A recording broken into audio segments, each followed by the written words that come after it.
As continuation of the symbolic interactionism perspective, I'm here to present before you about George Herbert Mead and his contribution to the symbolic interactionism perspective. Mead contributed immensely to this perspective, and he is most famously known for his work on the dialogical or diabolical or the dialectic relationship between the I and the me. Well, as you see, in George Herbert Mead's theory of self, he distinguished between two aspects, the I and the me. The I is the impulsive and creative aspect of the self, and the me is the socialized aspect of the self, which is composed of internalized norms and values and ever mindful of its social interaction. So, to put it in simple words, an example that I could like to state here is that when you look at the I, it is the way you are born in this world. You are born just like an animal, and you have several instincts within you. Whereas the me is supposed to be when the I gets molded by the people around, by the society around, and which is composed of different set of rules, laws, norms and other things that we learn that make us acceptable beings. And thus, going further, for Mead, there is a dialogical relationship between the I and the me. That is, there is a conversation between I and me in everything we do. Our impulsive self is constantly in a dialogue with our socialized self.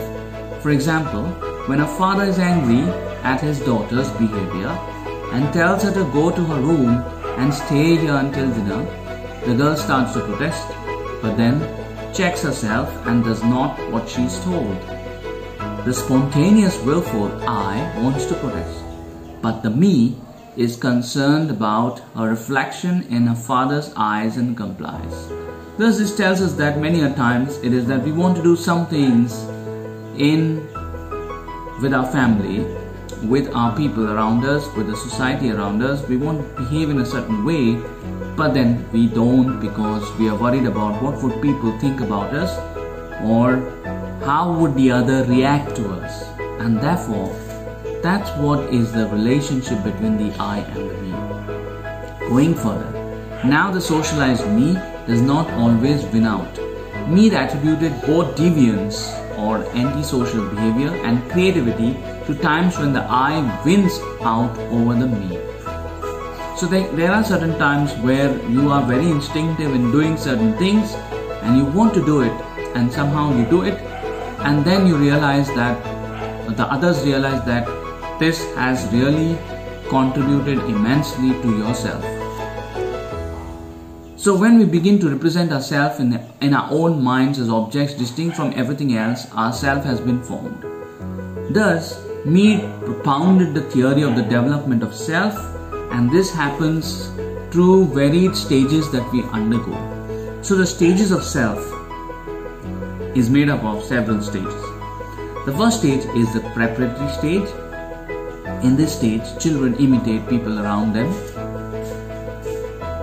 They learn gestures, objects, words that form the basis of human communication. So this is the stage where they learn about language. And this stage lasts up till 3 years, and you're trying to mimic varied types of social roles. Children imitate the significant other, which is a concept which Mead put forth. The significant other are those people whom we come into contact in our very infant stages, such as our mother, our father, our brother, our sister, our uncle, whoever lives in a very close proximity and we meet on a day-to-day basis form our significant others. They do not yet have a sense of self separate from others. So here we are almost one with the significant other, and that is why a child associated with the mother very strongly. The second stage is called as the play stage, and this ranges from age between 3 to 5. Children develop skill in communicating through symbols, and role-taking occurs.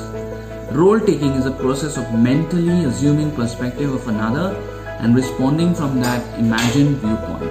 Here children learn to use language and other symbols which enable them to imitate the actions of others. They learn the roles, not just significant others, that include their parents, teachers and schoolmates, but the child at this stage is capable of only play and cannot get engaged in organized activity. Third stage is the game stage. This begins in the early school years. Children understand not only their own social positions but also the positions of others around them. At this stage, there is organized play or team games, such as here, if the child is put in a football team, will better understand how to play, how to pass the ball, how to share with each other and how to take different positions that you may have to play in a football match. Thus, the significance for the self is that to play these games, the individual must be able to take multiple roles. They understand the repercussions of their behavior and the effect of them on others. They anticipate actions of significant and generalized other. Generalized other refers to a concept which means the very different people apart from your very close relationships that you come on a day-to-day basis. So the generalized others, attitudes, viewpoints, expect of society as a whole that the child takes into account.